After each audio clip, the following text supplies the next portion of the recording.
All right, Internet, we got a master lock here. It's a 6721 Pro Series. Has a quick set cylinder in it now. And these are being moved to a different facility for this customer, and it's going to be switching to a Schlage keyway, not quick set. So we're going to be replacing the cylinder. Now there's two that I've got to do here. This one's pretty straightforward. If this one actually works fine, I've got to swap the cylinder. This one, the key's not working. They thought it was all the same key, but they haven't used it in a while. And you can see that this doesn't actually lock. When you push it in, it should lock like this one does, and it's not. So we're going to pull it apart, clean it up, and see if we can get it actually, get the cylinder swapped out and get it working again. So first thing here will be to take our Allen wrench here. We got a 7/64, and there's a screw down in there. You probably can't see, but we're going to get that out. And we're going to just take all the guts out of this. And I'm going to go in my little work area outside my garage and clean everything up. And if I have to replace anything, I will. I've got a master lock service kit buried in my van somewhere. Not something I use very often. But first things first here, we got to get this screw out of here. And this thing is full of dirt and whatever. This was used on a gate outside on a different property. So let me go ahead and try to clean that out and make sure we can get the screw out of here. All right, I just sprayed some brake clean down in there, and a whole lot of nasty stuff came out. Just got it out of the screw though, so I can actually get some grip on it there and get it out. And we get the cylinder out and get to the actuator and everything. All right, so the screw is out right there. And I should be able to drop the cylinder out now. All right, it's coming out here.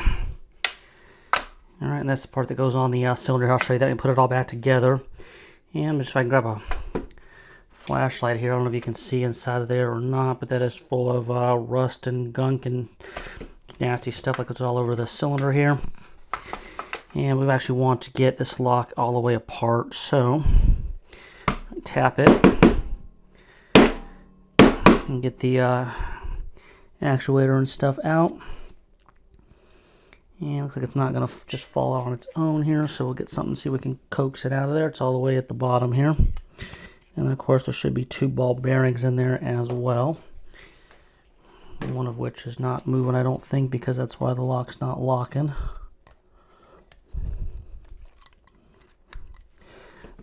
Alright, so that's not coming out here, so yeah, go spray a bunch of brake cleaning stuff in there and see if we can get this actuator out of there. Alright, so I just cleaned all the gunk out of there with some brake clean and then sprayed some Trifol and let it soak for a couple of minutes here. Then I just had to tap it on the concrete to get everything to fall out. And there's our actuator right here and our ball bearings and of course our shackle. And got them all cleaned up and now ready just to put it back together and then lubricate it, and then the lock will be ready to be put back in service here. So tricky part of putting this back together is the two ball bearings. One goes to the right, one goes to the left. And they need to stay in their right spot for the shackle to be able to be put in here. So, sorry, the first thing I want to actually do is put the shackle in. So I'm going to put the shackle in the locked position here, and then I'll drop the ball bearings in. And so now they're in their little kind of home here. One goes to the right, one goes to the left. And I'm not going to be able to really move this around to the camera because I need those to stay where they are. And I'm going to just set the actuator flat, try to get it oriented the way that it drops into the lock. You can see inside which way it actually goes. And then I'm just going to try to just drop it in the way that it actually goes.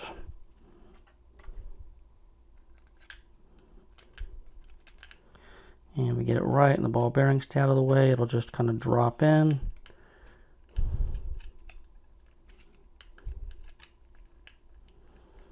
And if it's not dropping in when it's oriented the right way, that means one of the ball bearings has moved, which is what's happened here. So just adjust that.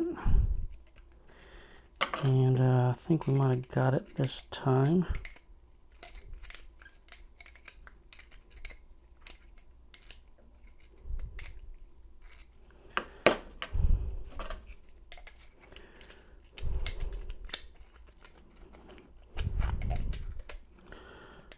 Nope, it just spun there, so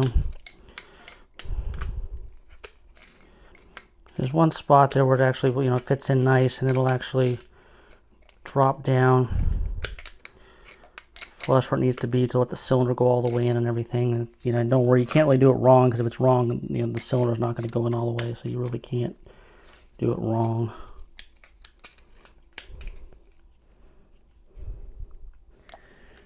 So I'm very close here to having it right. Okay, there we go. All right, so I got it in there. How it goes, I'm just going to kind of push it down with a screwdriver just to get it nice and tucked in. Okay, and then once you get the actuator seated in there how it's supposed to be, then you're going to go ahead and just take your kick adapter, and screw hole goes to the back on the cylinder itself.